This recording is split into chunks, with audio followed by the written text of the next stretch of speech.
ngiyakubona umbuzo nje lo ocacile ukuthi ngempela baye political party inibona. So if bengona i-political party njengabantu abengamela ukhetho, mangase ukuthi nje base aphilile ke isiyenzeka lento abayithandayo noma ingenzeki aphinde futhi awini uba umsholozi.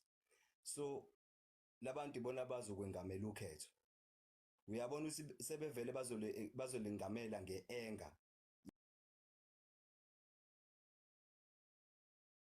iselo. So then chances are ukuthi bazokwenza ngayo yonke indlela to disqualify iMK noma ngathiwa amavoti angakanani. They will make sure ukuthi iya disqualify and ayikho into esiyoyenza emva kwalokho. Noma ngathiwa sesizama ukulwa ngayiphi indlela sicomplaina ngayiphi indlela angeke kuze isinqumo sisashintsha ngoba into ebikade yenzeka vele previously. So mina umbono wami nombuzo wami ukuthi akukho impossible ukuthi mhlambe uIEC ukume kulolu khetho. Kwenziwe noma incwadi ukuthi awume uIEC kulolu khetho. Mhlambe ke in future sungabe uqhubeke mangabe usulungisile ama mistakes akho. Kodwa kulolu nje kulolu esiyakulona awume kancane mhlambe kutholakale ezinye inhlangano noma kulamazwe aseAfrica evotisayo zicontractiswe zizokwengamela just lolu khetho while kusazolungisa indaba ya-IEC. Ngiyacabanga ukuthi ke vele mangaqhamuka ne-MK party bangaqala futhi baphinde basho izinto eziningi ukuthi i-MK party vele iyalwa ifuna ukungena ngenkani eParliament yabo. Mhlambe lento ayisathinti i-MK party kuphela but kuwona wonke ama-political parties ama-opposition party sekucacile ukuthi bebekade bevotelwa kodwa amavoti abo abe infringed or something like that.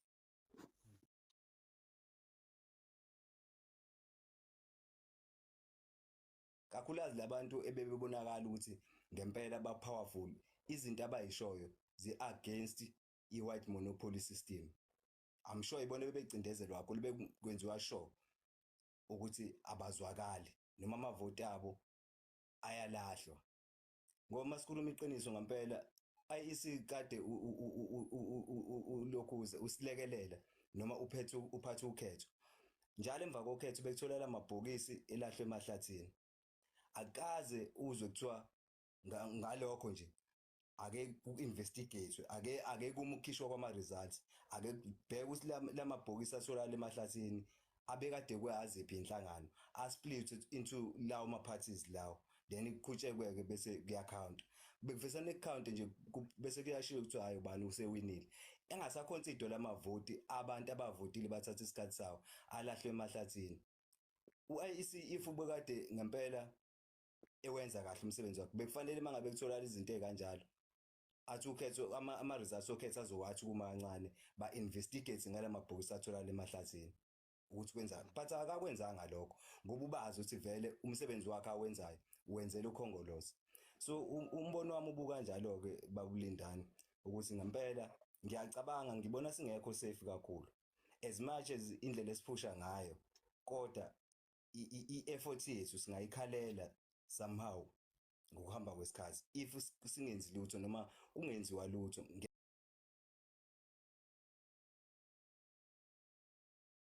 Nomfowethu la ugeshwani uyayenza isense kakhulu right but isikhathi asisekho. Ngicabanga ukuthi mhlambe besingawuconsider in future ngenxa yesikhathi manje ngicabanga ukuthi engaba i-process engathi ukudelaya kancane. Njengamanje ngicabanga ukuthi we need something very urgent ngoba umhla 29 May is now. Ngicabanga ukuthi lokho nje babulindani ebengithi angikudlulisa obekungibona. Ngiyabonga. No, siyabonga isikhumbuzo umbono. I'm not going to be showing ukuthi I'm being negative or what, but I'll try to be logic as possible about this. Number one, I'm going to go into ukuthi IEC has forgotten where they stand in terms of classification yabo. They follow under chapter 9 yabo. Chapter 9 ubhekelela indaba zama human rights. bona bayi-entity ekufanele ngabe ibheka izinto ezihambiselana nama-human rights nokuthi bazenze zibe free and fair. Bona bafana nabantu abafola njengabantu abakwi-religion, bafola njengabantu abanjengo-auditor general, bafana njengabantu abawo-public protector or baku-chapter 9. But bona sebeyikhombisile ukuthi they've actually tend to be umbimbi, or they are now an entity that it protects human rights abantu. Coming to the question ukuthi is there an agency that we can do ukuthi sithi sifika kuma-election u-IEC sesuscriphile? Unfortunately, there are policies that are binding, and isikhathi sincane njengamanje in terms of another preparation ukuthi sekungaba khona i-entity asinayo i-backup ngokwazi kwami. Yabo, mhlambe bazongicorrect abanye, but sekulate. So which is we have to bear with it and live with it for now and find contingency plan ukuthi senze njani to jump this hurdle. One of the things that have been mentioned bekukhona usisi la ujabulile, I think inogeshwa uyibalile leyo ukuthi we need to have a count, a physical count of people who go into the station and vote. That means irrespective of the parties. Yabo, if abantu abavotile kuleso station leso bawu-2000, that means uma sekwenziwa i-count including ama-spoiled ballots, it has to be u-2000.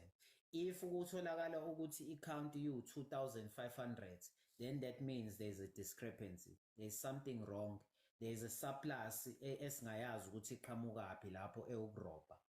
Then someone has to take an account, because islip ngeke sifike sithi 2000 nathi i-count esiyenzile uthole ukuthi mhlambe abantu abangenile ithi 2000, irrespective ukuthi yiphi party, but sekuzoqhamuka amavoti i-total yabantu kuthiwa amavoti awu-2500, mhlambe sekubalwe nama-spoiled, then there is a discrepancy. So we need to find contingency plans in working around this. So that is so to IEC house rope. The other thing that needs to happen, if we want change, we need to come out in numbers. Yabona, for instance, to get it to that majority, you need, I'll round this number off. It's actually 12,667,000. I think this thing I've been saying over and over, it's in my head. It's 12,667,667. Wamavoti esiwadingayo to get to that majority as one party, eligible votes. Isithi eyodwa ePhalamende yenziwa u-46,634.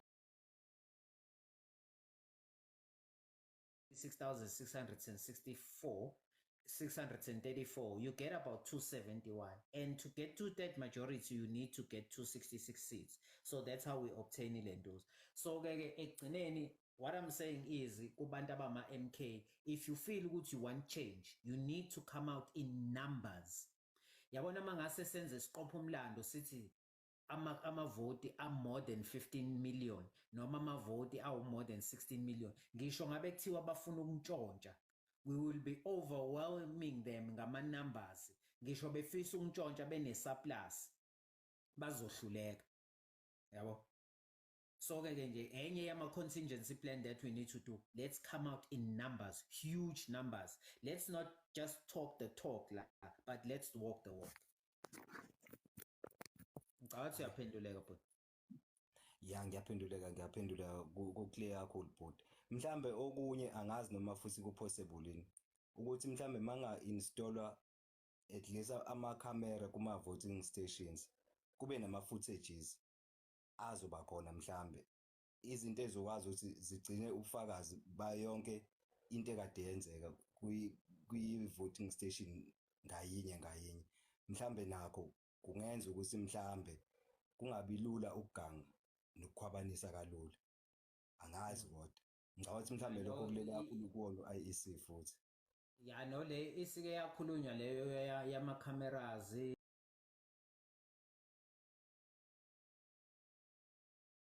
abe live stream, but it can pose a challenge kwezinye indawo, because khona indawo ezikuma-rural areas even othola ukuthi i-network is very difficult, yabo. But asazi, let's see, abaphathi bethu they are on it, and ziningi izinto abayiphozayo, basilalele njengoba sila, yabo, bahlezi belalela, ongangokuthi ngisho ikhehla uqobo lwalo seliyacela kwabanye laba abanama-akhawunti o-TikTok ukuthi hey, ake ningeneni kulawo ama-live sifuna ukulalela ngoba izinto esiyikhulumayo lana izimvo zabantu zisuke yiqhamuka kubantu, hhayi yiqhamuka kulindani. Thina we just put you on the platform nikhulume so balalele bayazizwa izinto ngisho ngabe kuthiwa akalalelanga ubamncamalala but ikhona i-leadership elalelile, onduduzo basuke bekhona la, they take this information bayi-translate bazise. Nami whenever there's information engibonayo where I have access to ngiyayithatha ngiyihambise futhi as well, so balalele-ke nje bhuti wami, sithembe ukuthi kuzokwenzeka. Hhayi, siyabonga kakhulu bhuti wami, asithembe. Yeah, Nhlaka ungakaqhubi kakhulu nje Nhlaka, sesizoya ku-11, so after 11 ngiyaye ngicela ukuthi abantu bathi khwaphu khwaphu ngoba isonto kuyavukwa nokuvuka. Ngiyabonga kakhulu bhuti, usungaqhubeka. Amaphumulo. Ngiyaphila. Ngiyaphila baba. Yazi umoya wami uphansi kakhulu namhlanje. Yeah. Ngikhathazwa lento ka-IEC. Ngendlela esifaka ngayo i-effort. Kodwa manje kuyabukeka ukuthi engathithi ayi impela iyangikhathaza lento. Ngoba siyabona ukuthi kahle kahle la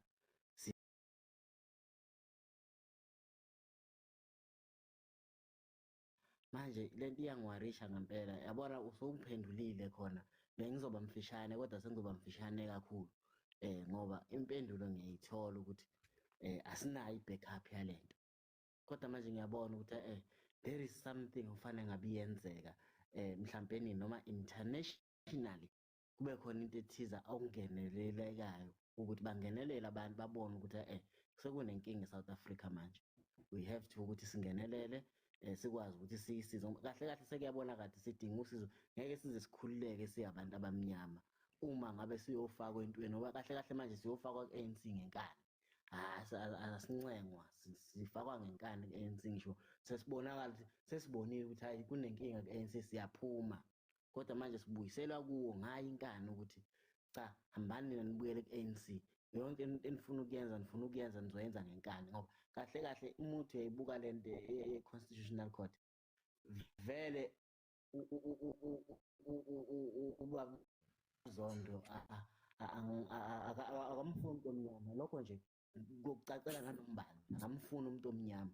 Isinqumo sabo sokubopha ubaba uNcamalala sakhombisa ngokusobala ukuthi yimpi yomuntu omnyama. Kwangekona mhlawumbe balwa nobaba uNcamalala but kwakuyimpi yomuntu omnyama nomhlophe, yabo. So ezinye zezinto lezo esiyibukayo siyibone, mina ziyangikhathaza kakhulu. Even uma ngibuka i-effort ngendlela engifaka ngayo i-effort, ngiyabona ukuthi yazi la amandla ami azodliwa ngibuka. Kodwa-ke nginethemba ma-comrade uma ngabe nikhuluma ngale ndlela nikhuluma ngayo, niyanginikeza i-hope ukuthi at least akusimina ngedwa engiyibonayo lento ngoba amanye ama-comrade ngiyabona ukuthi awayinakile lento, futhi amanye awo atshela ukuthi nje hayi